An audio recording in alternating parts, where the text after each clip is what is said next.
Tonight on The Boat Show, Kate takes us through one of Queensland's premier marinas, Rivergate Marina.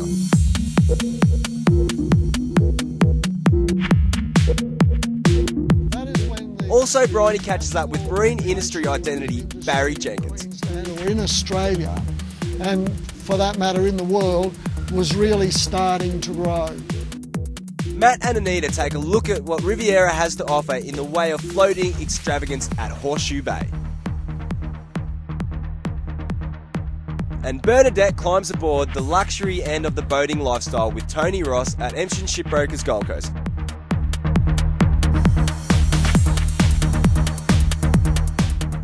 Well, Tony, I can nearly fit inside of this steering wheel here. Just about.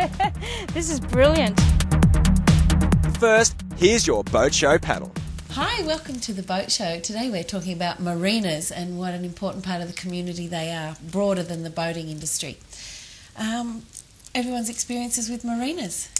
I guess for us, we keep one of our boats at Sanctuary Cove Resort Marina, so it's probably, well, I would think probably one of the best in Queensland. And for anyone who doesn't know that marina, it's actually got a little village there, so there's lots of things happening. I know myself when I used to go down on a Friday afternoon to stay for the weekend on our boat, it was great for me because I've had young children. We could go to the Hyatt and they could have a swim there. I could feed them all and put them all to bed so that when my husband came home and was on the boat there, we could have a nice night ourselves. So I think marinas have changed a lot. Not just a place to store your boat, not a dry stack. Not at all, Jenny. I mean, I suppose it's part of one of the misconceptions. If you're not into boating as such, you look at some of these marinas from afar and you think, oh, well, what are they?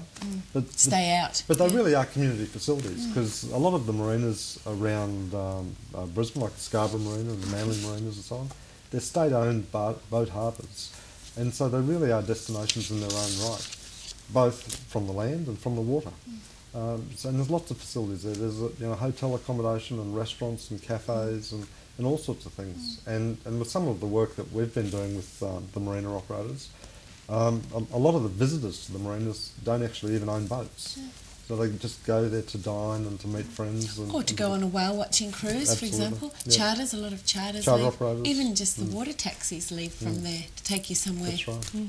exotic. That's right. They're also now catering, also for the trailer boat market, where the trailer boatie, rather than trying to find an anchorage and keeping themselves or the children entertained, can now come to the marinas just simply for an overnight stay, and they cater just for the the 1 or the 2 night stays. And with that, they're technology savvy. They've got the Wi-Fi connections for the kids.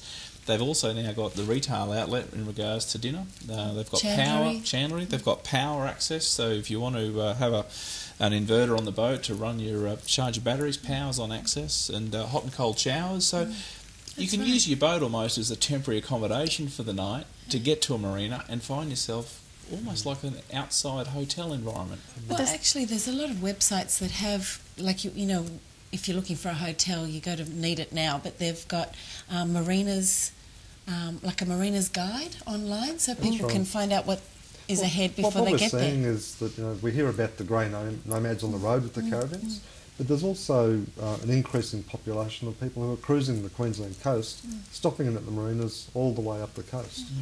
So there's lots of things that you can do, whether it just be a day out on the water and drop in for a coffee or a meal, or if you want to go expedition, travel to the coast. In this episode, we want to highlight the marina lifestyle. So we're here at Southport's Ensign Shipbrokers to have a look at the higher end of the boating world. Let's go and have a chat with the Managing Director, Tony Ross, and see what he has to say. G'day Tony, how you going? Hi Bernadette, welcome to Paradise here at Mariners Cove. Thanks so much for having us. Pleasure. It's a beautiful day. So fantastic. Yep. Great day to go and look at some big flash boats. Absolutely, let's go. Let's go.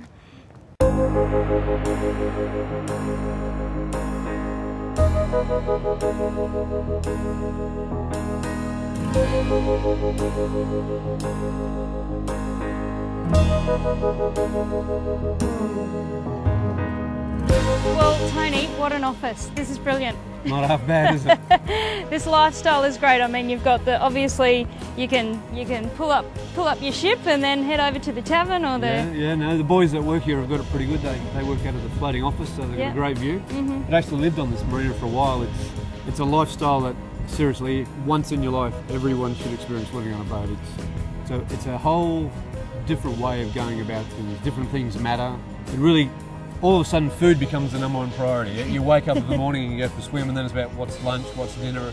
Food really takes a whole different importance in life. And, most marinas are usually near some high quality restaurants. In here at Marine Mirage and Mariners Cove, I mean, we've probably got 11 restaurants, all within, you know, a tennis ball throw of your boat.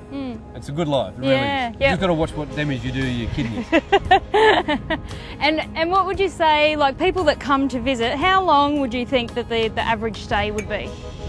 Every marina is different. Some have more of a transit population. So this particular marina here, most guys stay here for usually only about a week at a time, and then you'll go to marinas that are further up the coast, and they're much more likely to be there for a month or two.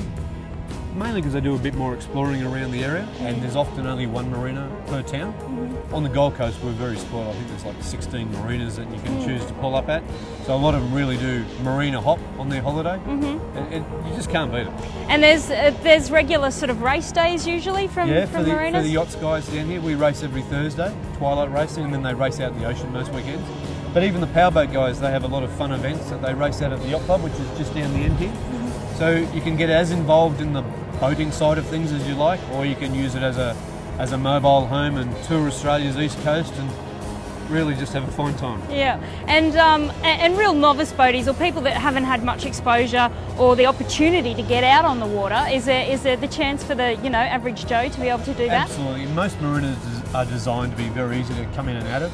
So this marina in particular, people who are a bit nervous about berthing their boat, they pull up on the visitors pen, and then they have a valet service, and we'll actually go and get the boat and park it in the pen for the client. So someone who's never owned a boat, within a few hours you can really get them up to speed where they can start enjoying the boat, because a lot of it is about being on the boat and not necessarily about the manoeuvring and going out to sea.